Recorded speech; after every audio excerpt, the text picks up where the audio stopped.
좌파 정권만 들어서면 집값이 들썩입니다. 좌파 정권만 들어서면 국민의 삶이 두 배로 힘들어집니다. 부동산 가격은 심리가 매우 중요합니다. 좌파 정권은 대책을 발표할 때마다 부동산 가격이 반드시 오를 거라는 확신만 심어주고 있습니다. 이재명 정권이 출범한 지 4개월입니다. 오늘 세 번째 부동산 대책이 발표되었습니다. 사실상 6월 27일, 8월 14일, 9월 7일에 이은 네 번째 대책입니다. 평균적으로 한 달에 한 번꼴입니다. 정책의 횟수도 문제지만 내용은 더 심각합니다. 시장의 메커니즘과 국민의 수요를 전혀 이해하지 못하는 더 센 규제만 반복하고 있습니다. 청년 서민 죽이기 대책입니다. 한마디로 청년 서민 주택 완박 대책입니다. 서울은 일부가 아니라 전역이 규제로 묶였습니다. 경기도 12개 지역은 조정 대상 지역에, 투기 과열 지구에, 토지거래 허가 구역까지 일괄적으로 지정되었습니다. 부동산 시장 안정이 아니라 부동산 시장을 정지시켰습니다. 주택담보 인정 비율을 대폭 줄이고 전세 대출을 DSR에 적용하면서 청년과 서민, 신혼부부와 같은 실수요자들의 내 집 마련의 길이 막혔습니다. 서민의 내 집 마련은 막히고 부자들만을 위한 부동산 시장이 생겨날 것입니다. 여기에 토지의 실거주 의무까지 더해져서 전세 물량은 줄어드는데 전세 수요는 폭증하면서 전세 난민이 대거 양산될 것입니다. 풍선 효과도 피하기 어렵습니다. 규제가 없는 도시 지역으로 자금이 몰리고 결국 전국의 집값을 올리는 역효과로 되돌아올 것입니다. 이번 대책은 결국 사야 할 곳을 미리 알려주는 좌표 찍기 대책입니다. 부동산 가격 상승 요인은 크게 공급 부족, 수요 증가, 유동성 확대입니다. 뚜렷한 공급 대책은 없습니다. 중대재해처벌법 엄격 적용을 밀어붙이면서 주택건설 자체를 포기하고 있습니다. 현금 살포로 유동성은 크게 확대됐습니다. 부동산 가격이 오르지 않을래야 오르지 않을 수 없는 상황입니다. 공급은 없는데 수요만 때려잡는 묻지마식 규제로는 집값을 절대 잡을 수 없습니다.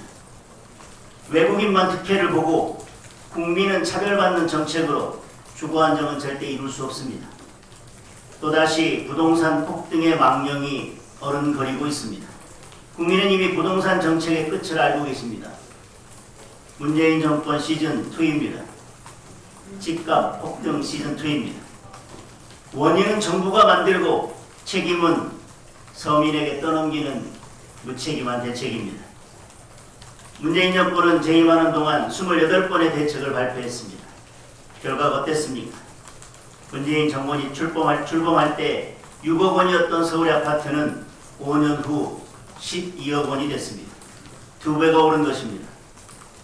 이재명 정부의 대책까지 합치면 전부 31번의 대책입니다.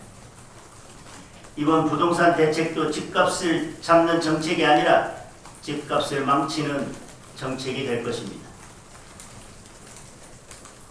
31전 31패가 될 것입니다. 부동산 시장을 경제의 한 축이 아니라 투기와 폭탄 돌리기로 생각하는 좌파 정권의 삐뚤어진 인식이 문제의 핵심입니다. 좋은 집에 살고 싶은 국민의 꿈이 왜 투기입니까? 내 집 마련을 위한 서민의 노력이 왜 비난받아야 합니까? 초강수로 집값이 잡히지 않으면 다음은 뻔합니다. 세제를 개편하고 보유세를 대폭 올려서 내 집 마련의 꿈을 포기할 때까지 국민을 옥죄는 것입니다. 다음 대책이 무엇이든 결과는 똑같습니다.